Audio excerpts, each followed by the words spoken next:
Amigos da Bíblia Libre, como vocês estão? Meu nome é Edgar Escobar, sejam bem-vindos a este novo programa. E hoje vamos falar sobre Dina Santa Maria, porque, ai meu Deus, agora ela passou dos limites? Agora sim? Inscreva-se! Agora sim, já não conseguimos localizá-la em nenhum grupo de nada, ou seja, ela já inventou a própria seita dela. Já falamos sobre ela anteriormente. Se você quiser ver nossos vídeos anteriores sobre as falsas doutrinas que essa senhora prega, deixo aqui para que você vá, assista, ouça e perceba que essa senhora está enganando muitas pessoas em meio à sua ignorância. E não é só o fato de que essa pessoa pregue a palavra de Deus, de uma maneira realmente vulgar, sabe? Com certa falta de respeito pelo público e pela palavra de Deus, que merece tanta reverência. Não é só isso, é que o conteúdo do que ela prega é realmente terrível. Meus queridos irmãos, em uma pregação que ela fez há pouco tempo, chamada Anulando a Ata dos Decretos, onde interpreta absolutamente errado o que significa anular o ato dos decretos. Pois nessa pregação ela disse uma tonelada de falsas doutrinas, mas irmão, uma tonelada mesmo. Eu não tenho tempo de desmontar toda a pregação e explicar por que ela erra tanto. Vou pegar só os 12 primeiros minutos, isso já basta.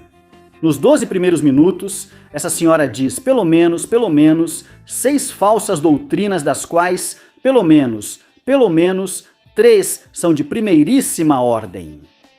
O que a leva a enganar? Definitivamente a ser catalogada como uma falsa mestre. Mas quais são essas falsas doutrinas? Do que essa senhora está falando? E por que estou dizendo que agora ela realmente passou dos limites? Então vamos ouvi-la. Número 1. A libertação com saquinhos. Sim, senhores, ela diz que para libertar de demônios é necessário um saquinho. Uma pergunta, vocês têm saquinho? Ok, perfeito. Sim, eu posso pregar sem Bíblia, mas não com saquinho. O saquinho é para botar os demôniozinhos e a Bíblia eu sei de cor, aqui estão os versículos que prego. Então vamos pedir para que, quando eu estiver terminando, passem rápido para não perdermos tempo. O que está acontecendo com você? Me impressiona quando ele diz, não preciso de Bíblia para pregar, só de um saquinho. Não faz sentido. Agora ela diz que não precisa de Bíblia porque sabe tudo de cor. Que pena! Perdão, dona computador vivo, que pena! Me desculpe, senhora ChatGPT. Que vergonha não saber que a senhora conhece toda a Bíblia de cor. O que eu sei é que mesmo que saiba, não entende nada, não faz a menor ideia do que significa. E nisso eu quero ser absolutamente enfático. Por que ela está pedindo saquinhos? Porque basicamente, segundo ela, recebeu uma maneira de expulsar demônios por meio do vômito. Então toda pessoa deve levar seu saquinho porque todos vão vomitar. Escute ela. Aide, vejo que os outros vomitam, mas eu vomito por isso. Você vomita pelo seu cachorro, não pelo dos outros. Não? E eu gosto de como a gente faz libertação, de como Deus nos ensinou a libertar. Ele nos ensinou a libertar. Sabe como? Assim, sentadinha com a sacolinha, com os olhos fechadinhos e sem gritar, nem dar berros, nem nada. Pelo menos não bagunçam, né? Vomitam sentados, cada um no seu lugar. Esses rituais não estão na Bíblia, irmão. Quando o Senhor expulsava demônios, ele fazia isso pelo poder da sua palavra. Isso bastava, não havia show ou espetáculo. Às vezes eles saíam com gritos, com berros. Sim, não porque o Senhor gritasse, mas porque o demônio fazia com que a pessoa endemoninhada gritasse. Mas isso era tudo. Jesus jamais tentou transformar a expulsão de demônios em um show. Também não mandou levar saquinhos nem vomitar. Não há exemplo bíblico mostrando que expulsar demônios exige vomitar. Isso virou parte do imaginário coletivo dos evangélicos. Acreditar que vomitar é expulsar demônios, mas não há evidência bíblica disso. Ou seja, uma pessoa pode vomitar por causa de um efeito psicológico, porque ficou tonta, porque no meio da expulsão do demônio se sentiu mal, comeu algo pesado, não sei. Mas o fato de vomitar não significa que ali saiu o demônio. Não. Uma pessoa pode vomitar e continuar demonizada. Isso não tem nada a ver com o demônio, porque os demônios são espíritos, ou seja, eles não estão na sopa que você tomou esta tarde. Os demônios são entidades espirituais. Então não pode ser tomado como um sinal obrigatório de que alguém foi liberto de demônios só porque vomitou em um saquinho. Agora, tudo isso porque a história da bolsinha e sentar com ela não está na Bíblia. Foi invenção dessa senhora, pois para ela a bolsinha vale mais que a Bíblia. Isso é verdade, e nesse ponto ela tem razão. Para ela, a bolsinha é mais importante do que a Bíblia. Número 2. Até os pastores verdadeiros têm demônios. Sim, senhores, e ainda nem se passaram 3 minutos de vídeo onde essa senhora afirma que todos os cristãos estamos demonizados. Que ninguém pode se achar o Santíssimo, porque todos temos demônios dentro, literalmente, até mesmo os pastores. Ouça ela. Ouça ela e ninguém diga, eu não tenho nenhum demônio porque sou o apostolíssimo. Não, aqui não tem apostolíssimo, aqui tem seres humanos que têm atribuições de pastor, atribuições de apóstolo, de mestre, mas seres humanos com defeitos e virtudes, com coisas boas e ruins de verdade. Aquele que disser, eu não tenho demônios, vamos ficar com ele 5 dias para libertá-lo, certo, Tivim? O quê? O quê? Olhem, eu não concordo com aqueles que pensam que os cristãos podem ser demonizados. Eu realmente acredito que o demônio pode atacar um cristão externamente. Ele pode tentá-lo, pode colocar obstáculos em seu caminho, pode incentivá-lo a pecar, embora a decisão final seja do ser humano. Mas não, se ele é um verdadeiro cristão, está cheio do Espírito Santo, e onde habita o Espírito Santo, os demônios não podem habitar. É literalmente impossível. Não é possível. Sim, nós cristãos sofremos, estamos em uma luta espiritual externa contra as hostes espirituais da maldade nas regiões celestiais. Sim, eu concordo, tudo bem. Mas um cristão não pode ser possuído. Primeira carta de João, capítulo 4, versículo 4. Filhinhos, vós sois de Deus e os vencestes, porque maior é aquele que está em vós do que aquele que está no mundo. Simples. Há um que está em vocês, que é o Espírito Santo, e há outro que está no mundo, que é Satanás e seus demônios.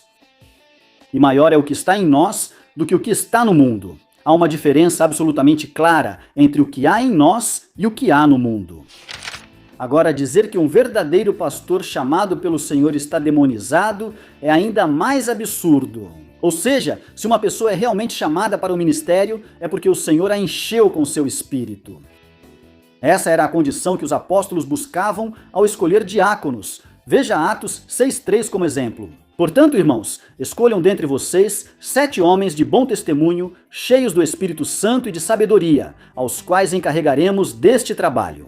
Sim, qualquer um que realmente é chamado por Deus e exerce um verdadeiro ministério está cheio do Espírito, não cheio de demônios.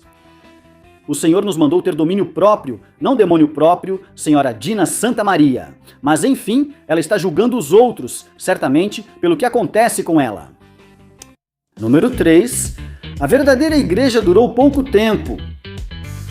E aqui já entramos nas heresias pesadas. Ela afirma que a verdadeira igreja acabou nos primeiros séculos.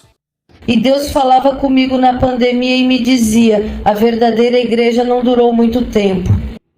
A verdadeira igreja onde libertavam, curavam, expulsavam demônios não durou muito. Por quê? Porque começou a haver uma contaminação depois da ressurreição de Cristo. E os discípulos ficaram pouco tempo fazendo milagres. E os chamavam de cristãos porque eram pequenos cristos. Eram os pequenos cristos que faziam o que Cristo fazia. Ressuscitavam, libertavam, curavam as pessoas e pregavam novamente a palavra. E aqui quero ser absolutamente claro. Uma coisa é dizer que a igreja desde o primeiro século sofreu corrupção. Desde o primeiro século, a igreja viu surgir heresias. Inclusive desde o começo. A igreja foi atacada desde o primeiro século, mas isso é diferente de dizer que deixou de existir. Não. Isso não é bíblico. A palavra diz, Mateus capítulo 16, verso 18. E eu também te digo que tu és Pedro, e sobre esta rocha edificarei minha igreja, e as portas do Hades não prevalecerão contra ela. Afirmar que a igreja durou pouco é afirmar que as portas do Hades prevaleceram contra a igreja, ou seja, o inferno venceu. Jesus perdeu tempo, veio morrer por uma igreja que se destruiu assim que começou. Se o Senhor soubesse, não teria morrido na cruz. Não sei se você percebe o quão limitado é o Deus que essa senhora está pregando. E a heresia é tão grande. O que é isso? A igreja, meu querido irmão, é cuidada, protegida, guardada pelo Senhor. Se talvez não sejamos a maioria, sempre há um remanescente, sempre há um pequeno grupo, aqueles que persistimos na fé, mas a igreja triunfará até o fim. A verdadeira igreja de Cristo sempre existiu desde que ele a fundou. E sempre existirá. Não concordo que cristãos sejam chamados assim por serem pequenos cristos, irmão. Não me soa bem. Parece que somos pequenos Jeovás. Não somos cristãos porque sejamos pequenos cristos. Somos cristãos porque somos seguidores de Cristo. É simples assim. Não tem discussão. Não sei de onde essa senhora tira essas interpretações da cabeça dela e de dar uma olhada no Google de vez em quando. Número 4. A Bíblia ela está contaminada. E é aqui que, ai meu Deus, vem a pior de todas as heresias. Segundo ela, a Bíblia não é confiável. Ouça. Mas começou a haver uma contaminação. E hoje em dia, até a Bíblia que temos foi contaminada. Por isso que eu parei de pregar e de dizer tudo dentro da Bíblia, tudo dentro dela, fora dela, nada. Parei de dizer isso porque percebi que a Bíblia que temos tem 66 capítulos e me pergunto por que 66 e não 76, 6 número de homens. Estão entendendo? Então tiram coisas da Bíblia. Muitos livros. E você também diz, é que esses 2 livros não são porque o Sinédrio... E quem é o Sinédrio? Ou quem é esse grupo de pessoas que se reuniu para decidir quais livros eram bons e quais livros eram ruins? Com que autoridade e que autoridade foi concedida a eles para dizer que este livro é de Deus e este livro não é de Deus? O quê? O quê? Como? Nani? Isso é completamente contrário à ortodoxia cristã. Nós, cristãos, temos uma doutrina que, sim, infelizmente, é pouco ensinada nas igrejas e deveria ser ensinada mais, que é a doutrina da preservação das Escrituras. Ou seja, o Senhor não apenas inspirou a palavra de Deus, inerrante, infalível, mas também se encarregou de preservá-la. A Bíblia ensina isso. Isaías 48:40. Seca-se a erva, murcha a flor, mas a palavra do nosso Deus permanece para sempre, e não apenas no Antigo Testamento. Mateus 24:35. O céu e a terra passarão, mas as minhas palavras não passarão. E o Senhor repete isso novamente. Mateus 5:18. Porque em verdade vos digo que até que passem o céu e a terra, nem um jota, nem um tio passará da lei até que tudo se cumpra. E o quê? Muitos outros versículos que ensinam a doutrina da preservação da palavra. Sim, senhores, a palavra da Bíblia é confiável. Não se confundam. Não digo que traduções não tenham pequenos erros. Claro que tem. As Bíblias que temos hoje em dia são isso, traduções. A Bíblia original era perfeita, mas as traduções são imperfeitas. E alguém pode me dizer, então a Bíblia sofreu corrupção. Não. Uma coisa é que existam pequenas imperfeições e coisas que foram sendo corrigidas ao longo dos séculos. E outra coisa é ela não ser confiável. Embora haja pequenos problemas, ao mesmo tempo, quando olhamos para o todo da palavra, a mensagem sempre é a mesma. Quando conhecemos toda a Escritura, não dá para interpretar de outra maneira. As doutrinas bíblicas são absolutamente claras à luz de uma teologia sistemática, vendo a palavra de Deus como um todo, que se complementa uma coisa com a outra, até que possamos ter uma visão clara do que a Bíblia ensina. Por isso que estou dizendo, não tiro simplesmente da minha cabeça. Isso é o que diz a Bíblia. Salmo 119, 160. A soma da tua palavra é a verdade, e eterno é todo o juízo da tua justiça. Acho muito engraçado que ela pergunta de onde tiraram esses 66 livros.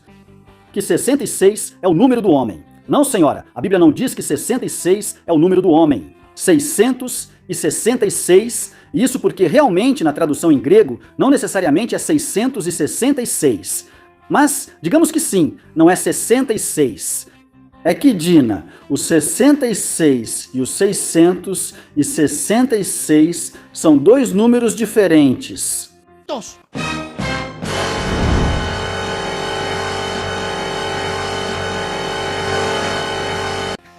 Ela não sabe como o cânon foi formado. Isso de dizer que já existia um sinédrio. O sinédrio? O que o sinédrio tem a ver com o cânon? Do que você está falando, Dina? Além disso, você nem chama de sinédrio, mas de senédrio ou algo parecido. Não, Dina, não foi assim que o cânon se formou. Em primeiro lugar, temos que dizer que o Antigo Testamento já tinha um cânon.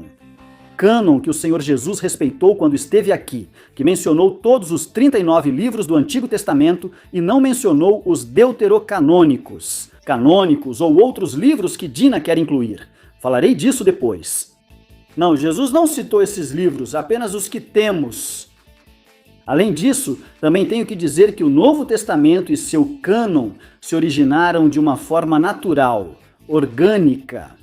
Ou seja, não é a igreja que determina que esses vão ser os livros sagrados. Não, eles já eram sagrados antes que a igreja reconhecesse sua sacralidade. Os mesmos livros já eram usados em toda a igreja cristã. A autoridade dessas cartas, desses evangelhos, de cada um dos livros que compõem o Novo Testamento, já havia sido reconhecida. Para entender um pouco mais como isso aconteceu, eu tenho aqui meu vídeo sobre o cânon bíblico. Então não, Dina, nós não tiramos livros da Bíblia, de jeito nenhum. Na verdade, Lucas 24:44, nesse texto, Jesus reafirma quais são os livros do Antigo Testamento. E lhes disse: estas são as palavras que vos falei, estando ainda convosco, que era necessário que se cumprisse tudo o que está escrito sobre mim na lei de Moisés, nos profetas e nos salmos. Ou seja, a Torá, o Neviim e o Ketuvim. Aí estão as três formas como os judeus dividiam ou organizavam o Antigo Testamento. E ainda organizamos desse jeito hoje. Ela retira a autoridade da Bíblia e passa a confiar mais em suas próprias revelações do que nela. E o que ela está dizendo nem sequer se compara com o que eles acreditam. Os católicos romanos, pelo menos, acreditam que seus 73 livros são todos inspirados e acreditam neles, não é? Mas ela não, ela está duvidando de todos esses livros e quer incluir outros. E é aí que chegamos ao ponto número 5. O livro de Enoque é um livro mais inspirado do que toda a Bíblia. Sim, senhores. Como alguém pode achar que essa mulher é cristã ou evangélica? Não é nenhum cristão evangélico, nem pentecostal, nem batista, nem presbiteriano, nem luterano, nem metodista. Nenhum vai acreditar em uma coisa dessas. Que o livro de Enoque é mais inspirado do que a Bíblia. Escute ela. Quando Deus me revela, Ele me diz, sabe de uma coisa? O livro de Enoque, Ele me diz, é um livro mais inspirado do que todos os livros da Bíblia? Sim. Como não? Isso aí só acredita quem quer. Quem certifica para ela que a Bíblia é a verdade e que o que está escrito lá é certo? E eu poderia fazer uma pergunta ainda mais profunda. O que me certifica, Dina Santa Maria, que as suas supostas revelações vêm de Deus e não do diabo? Que supostamente, cada vez que você diz Deus me revelou, Deus me revelou, Deus me revelou, não foi o diabo quem te revelou? Como eu sei disso?